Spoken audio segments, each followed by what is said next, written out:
Pagaliau, paskelbę apie vaikinų stiliaus pasikeitimo akciją sulaukėme daugybės anketų ir laiškų. Pasitelkę į pagalbą burtus praeitoje laidoje ištraukėme 2 laiminguosius. Tad šiandien išvysite pirmojo dalyvio Eugenijaus stiliaus metamorfozės. Skelbiu vaikinų stiliaus pasikeitimo akcijos pradžią. Eugenijus Sochas. Amžius 24 metai. Gyvenamoji vieta Vilnius. Nori keisti savo stilių, nes nežino, kas jam tinka. Vienas iš tų vaikinų, kuris pateko į mūsų pasikeitimo akciją ir netgi ją, galima sakyti, ir laimėjo. Tai ar smagu tau, ar esi laimingas dėl to? Koks keistas klausimas, aišku. Kodėl mums parašai? Nes visgi dažniausiai pas mūsų laidą rašo moteris, bet šį kartą sugalvojom vyrams ir nesitikėjom tokio populiarumo, nes iš tikrųjų anketų gavom labai daug. Nieko keisto, nieko naujo, mergina inspiravo šitą pasikeitimo akciją, jis sako, aš tave užregistruosiu, jeigu tu pats nenori. Bet matau, mergina jau sėdė, paskui dar pakalbinsim gal ją. Na, čia ne mano mergina, čia draugė. Jinai tiesiog pasiūlė, pagalvojau, kodėl ne, šaunę akciją sudalyvauti. Viskas, aš čia. Ar nebijai pasikeisti? Visgi keista šukuosena pas drąsiausias bene Vilniaus plaukų stilistas, kuris mėgsta labai eksperimentuoti. Atsiduosiu jo rankas. Tai tada to ir laukiam.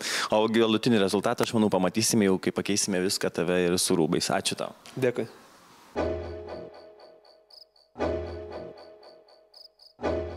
Ekstremaliųjų kirpimų režisierius, kaip man pasuflerėjo ponas Jurijus, pasakyti jums, mėly žiūrovai, keis mūsų vaikinus, kurie iš tikrųjų ištroškė tų ekstremalių pasikeitimų ir plaukose, galbūt ir aprangoj. Jurijų, kaip šiandieną pakeisi mūsų naująjį vaikiną? Kadangi pas tą naują vaikiną yra pakankamai trumpi plaukai, bet vis tiek pasitengsim padaryti maksimaliai. Matau, jau šiandieną kvepia taip kaip ir pavasariu, taip kad norėtųsi ir padažyti, ir truputėlį kažką tai paeksperimentuoti. Pagal mane tai visiškai nežymiai, pagal kitus galbūt tai bus ir, kaip sakant, jau ekstremalu. Bet savo ribose, kad truputėlį turėtų tam tikro šarmo ir žavesio ir išskirtinumo.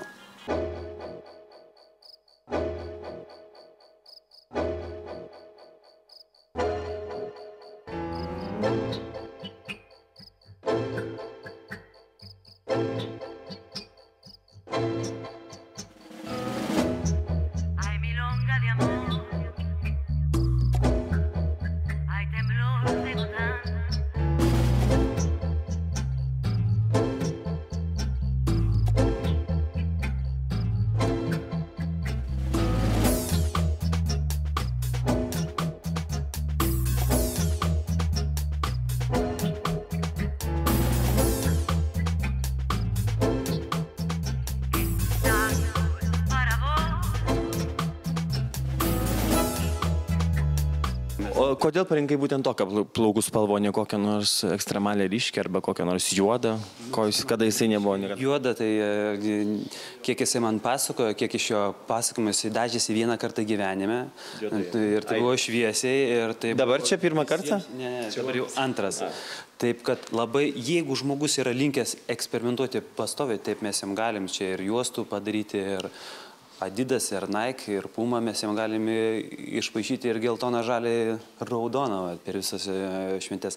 Bet kadangi, kaip sakant, vėl jisai išeis, jis nesijaus gerai, mes, kaip sakant, mes kirpėjai duodam daugiau žmogui jausmo, o kad žmogus jaustųsi gerai. Tai yra svarbiausia mūsų darbe.